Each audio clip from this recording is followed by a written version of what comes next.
Pour débuter ce numéro spécial final Paris Saint-Germain-Saint-Étienne, Esprit Coupe rembobine le film de cette Coupe de France 2019-2020. Focus sur les temps forts de cette 103e édition. Séquence interview, le défenseur parisien Thiago Silva et l'attaquant stéphanois Riyad Boudbouz se confient avant leur retour à la compétition. Dans le rétro, il y a 38 ans, le Parc des Princes à Paris était le théâtre d'une première finale de coupe entre le PSG et la SSE. Un match entré dans la légende. Souvenir.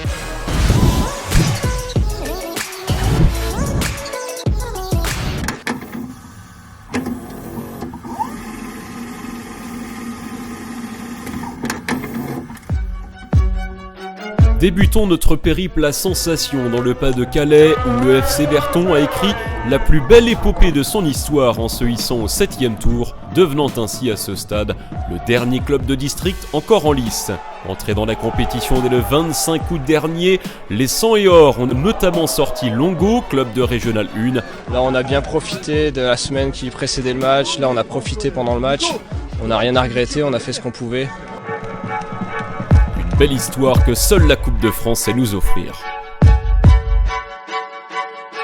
Les Spartiates de Hombourg, équipe de Régional 3, ont sûrement réalisé le plus grand exploit de cette édition. Au 8e tour, les joueurs du fantasque Thierry Steinmes se sont offerts le scalp de l'AJ Auxerre qui avait soulevé la coupe 4 fois entre 1994 et 2005. Et ce malgré 6 divisions d'écart au coup d'envoi. Devient dès lors le petit pousset des 32e de finale. Et ce qu'ils ont mis comme cœur, comme volonté, comme solidarité, c'est énorme.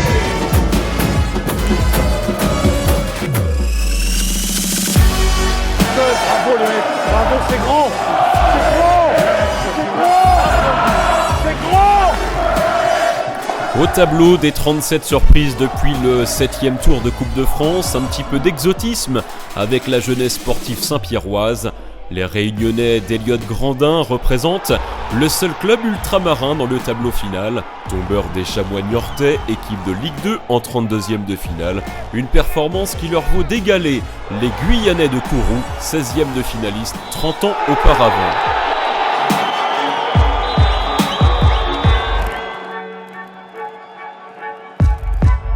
Saint-Pierre a fait rêver toute la Réunion.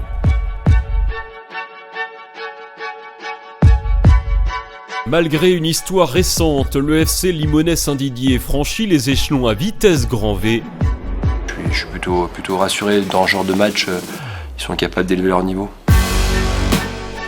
Après 2 qualifications au forceps, le club de Sydney Govou s'attaquait à Dijon en 8e de finale.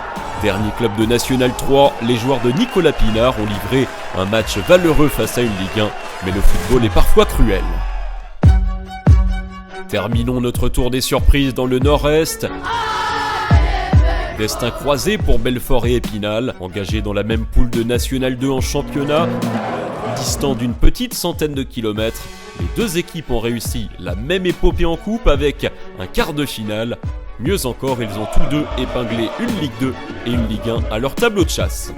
La surprise du 8e tour, c'est nous les gars. Puis à 18h30, il y aura 5000 personnes dans le stade. Mais qu'il y aura 5000, c'est le record. Le prochain match, on sera 20 000. Vous êtes en train d'emmener tout le monde avec vous. Continuez, emmenez tout le monde, emmenez tout le monde.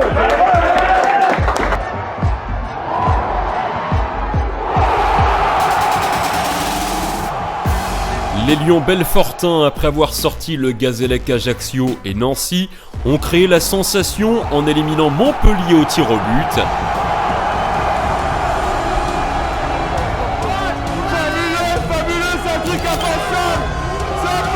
Quant aux voisins spinaliens, Sochaux et Lille sont tombés dans le chaudron de la Colombière. Le héros local Jean-Philippe Crasso a assommé à lui seul les Lillois.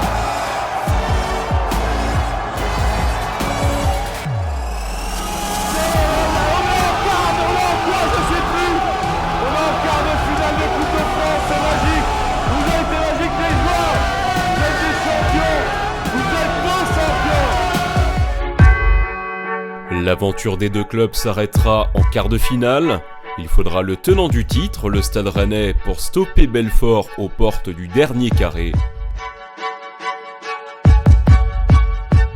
Les Jaunes d'Épinal, eux, buteront in extremis sur Saint-Étienne, futur finaliste. Au total, ce sont 19 clubs professionnels qui ont été éliminés par des clubs amateurs, la coupe de tous les possibles.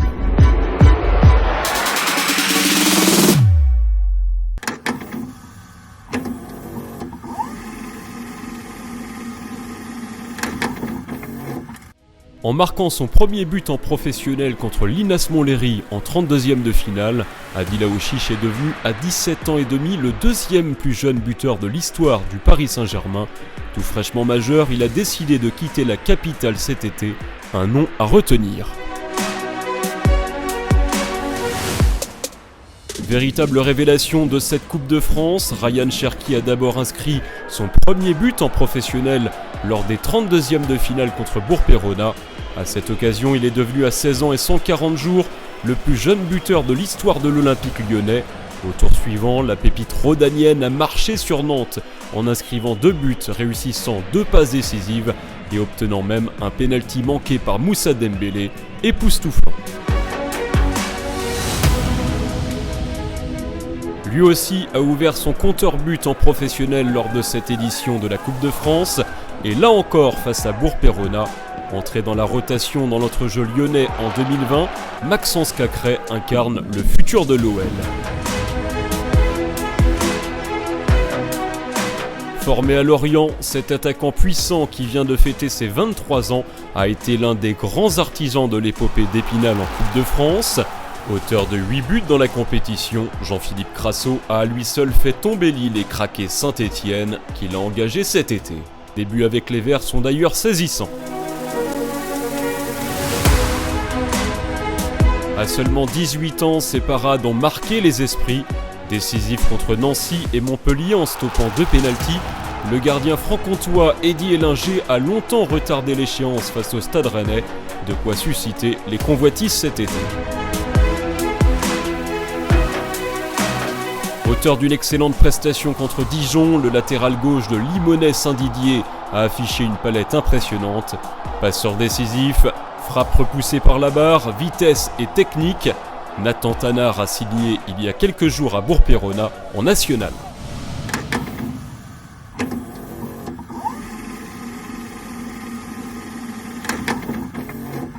Le Pichichi surprise du tableau final de cette 103e Coupe de France. Depuis l'entrée en lice des clubs de Ligue 1 au stade des 32e de finale, personne n'a inscrit plus de réalisations que Pablo Sarabia, 7 buts au compteur. Au milieu des Mbappé, Neymar, Icardi et autres Di Maria, on ne s'attendait pas à voir le milieu espagnol à pareille fête. Le joueur originaire de Madrid en a profité pour entrer dans l'histoire du Paris Saint-Germain. En effet, il est le premier joueur parisien à parvenir à marquer lors des 5 premiers tours de la Coupe de France lors d'une même saison, détrônant ainsi la légende Paoletta qui avait réussi l'exploit lors de 4 tours. Alors, buteur en finale? Réponse vendredi au Stade de France.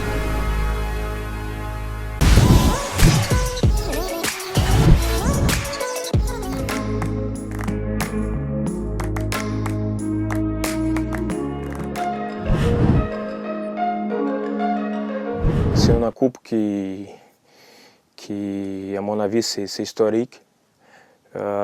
Surtout cette année, c'est encore plus important. Le club va fêter 50 ans. Je crois que c'est le moment très important aussi de bien se concentrer, de tout donner pour cette équipe. C'est magnifique à gagner. Mais avant ça, on a un match à jouer, à disputer. Et je crois qu'on va essayer de tout faire pour amener chez nous ça. C'est bien d'affronter cette équipe-là. Il y a beaucoup de qualité. Les gens, parfois, pensent que Paris Saint-Germain, c'est facile de gagner parce qu'on a beaucoup de qualité. Mais dans le foot, si tu ne travailles pas dur, c'est difficile. C'est pour ça qu'il faut se préparer mentalement pour ça et d'y arriver à un bon niveau. On sait que pour le premier match officiel de la saison, On va être pas à très très haut niveau encore, c'est normal. En temps de motivation, il doit être confiant, avec un bon état d'esprit. Ça, c'est sûr qu'on va tout avoir ça dans le terrain.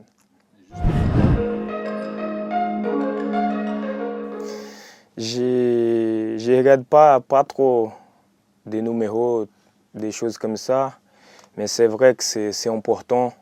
Après 5 coupes que tu as déjà gagnées, la prochaine, c'est toujours la plus importante. Surtout que tu peux entrer tout de suite dans l'histoire de cette compétition, de cette club. Bien sûr que c'est une motivation particulière pour moi cette année. Ça me reste 2 mois. Et ces 2 mois-là, vous pouvez être sûr que je vais tout donner dans le terrain pour avoir le plus de titres possible. On a 3 à jouer et on va travailler pour gagner les 3.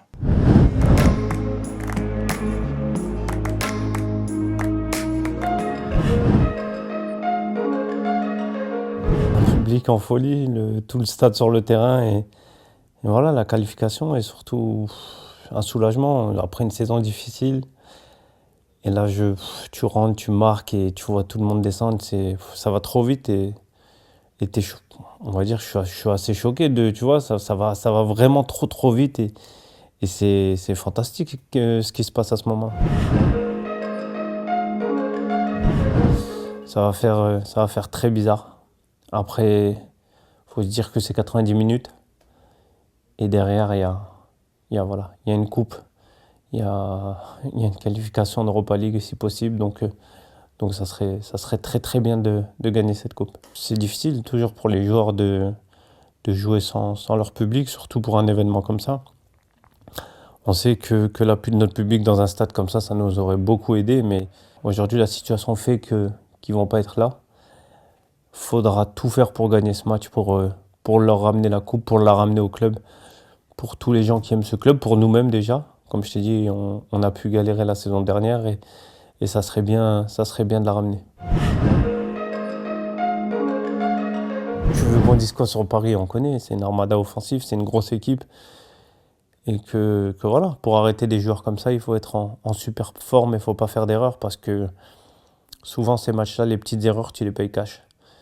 Il faut être concentré à 100% et il va falloir faire un match de soldats parce que cette équipe, elle fait peur à tout le monde. Bah moi je me dis qu'il n'y a rien à perdre. Faut la jouer, faut faire ce qu'on fait depuis le début de la prépa, les matchs amicaux, on est plutôt bien ensemble, on arrive à bien combiner. Donc moi je pense qu'il faut voilà. La plupart des gens nous voient perdre déjà, donc faut le jouer, faut kiffer ce moment, faut jouer à fond, faut penser à nos proches, à nos supporters, à tout le monde et franchement jouer sans se prendre la tête.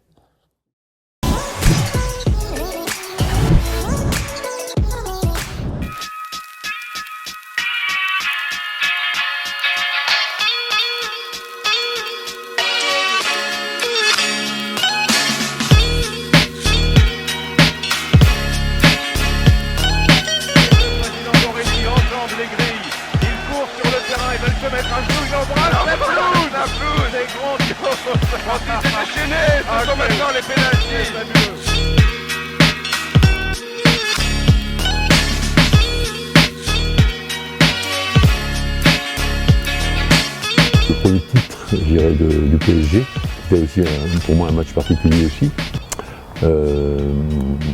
Souvent, gentiment ou moins gentiment, on va reprocher d'avoir marqué ce deuxième but. Avec Souriac en soutien, qui va s'enfermer là-bas, Souriac.